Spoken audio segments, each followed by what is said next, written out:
Teman-teman, saya kira banyak yang belum tahu ya, ada sebuah negara bisa dilumpuhkan tanpa satu peluru atau tembakan. Misalkan dengan listrik dimatikan, komunikasi dilumpuhkan, bahkan senjata mereka tak bisa digunakan. Bukan karena perang ya, tapi karena dikendalikan dari jarak jauh. Inilah wajah peran modern hari ini. Teman-teman, dulu perang itu ditentukan oleh siapa yang punya tentara lebih banyak, tank lebih kuat, dan senjata yang lebih canggih. Tetapi hari ini semuanya berubah. Perang ini disebut dengan perang asimetris, artinya yang lemah tidak melawan secara frontal, tapi menyerang dengan cara cerdas, cara tak terduga, dan seringkali tak terlihat. Teman-teman, contohnya kita bisa lihat hari ini dari ketegangan antara Iran melawan Amerika Serikat dan Israel. Sejak serangan besar pada tahun 2026, perang tidak hanya terjadi di darat dan di udara, tapi juga di dunia digital. Ada serangan drone, perang cyber, hingga perang informasi. Teman-teman, menariknya pihak yang lebih lemah tetap bisa membuat lawan itu kewalahan. Kenapa bisa begitu? Karena kunci perang hari ini bukan lagi senjata, tapi penguasaan teknologi digital. Contohnya adalah yang pertama, Iran mampu mengganggu sistem navigasi drone canggih milik Amerika. Bukan karena mereka punya teknologi lebih mahal ya, tapi karena mereka memahami celah sistem pertahanan lawan. Yang kedua, penggunaan drone murah seperti drone Shahid, biayanya itu lebih murah, lebih kecil, tapi memaksa lawan memakai sistem pertahanan yang super mahal. Keren nggak? Hasilnya apa? Lawan justru rugi besar dari segi ekonomi. Yang ketiga, dalam dunia cyber, Iran membangun jaringan internet sendiri.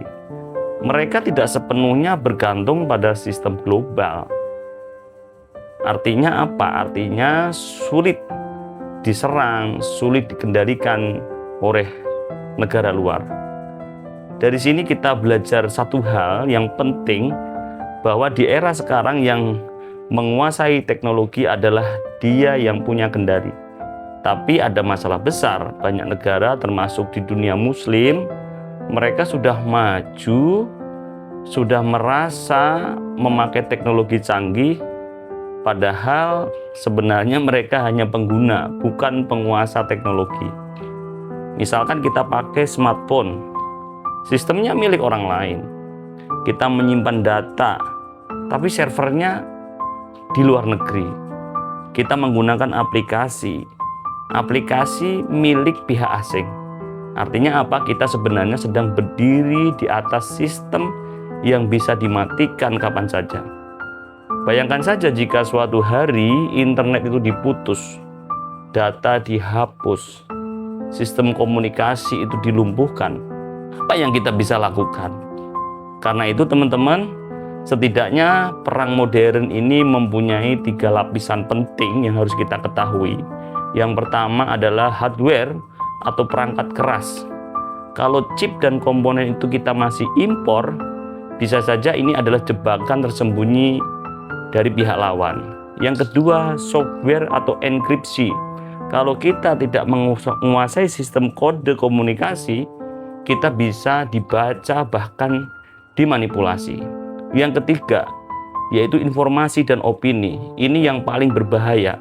Perang sekarang juga terjadi di pikiran manusia, di media sosial.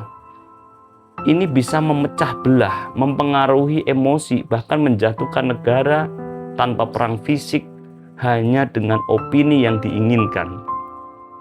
Jadi jelas ya, perang hari ini itu bukan hanya perang senjata, tapi juga perang data, perang sistem, perang kendali informasi, dan perang teknologi.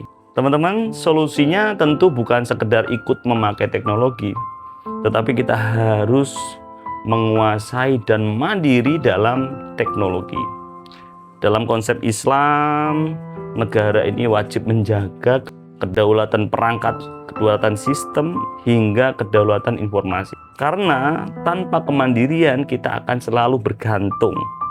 Dan ketergantungan ini adalah awal dari kelemahan kita. Sebaliknya, jika kita memiliki kekuatan teknologi yang mandiri, maka sebuah bangsa bisa berdiri tegak sendiri, kuat dan disegani.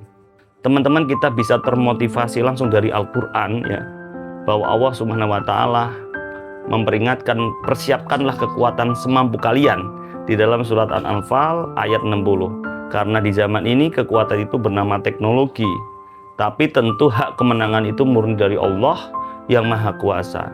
Betul tidak? Apa opini Anda? Tulis ya di komentar.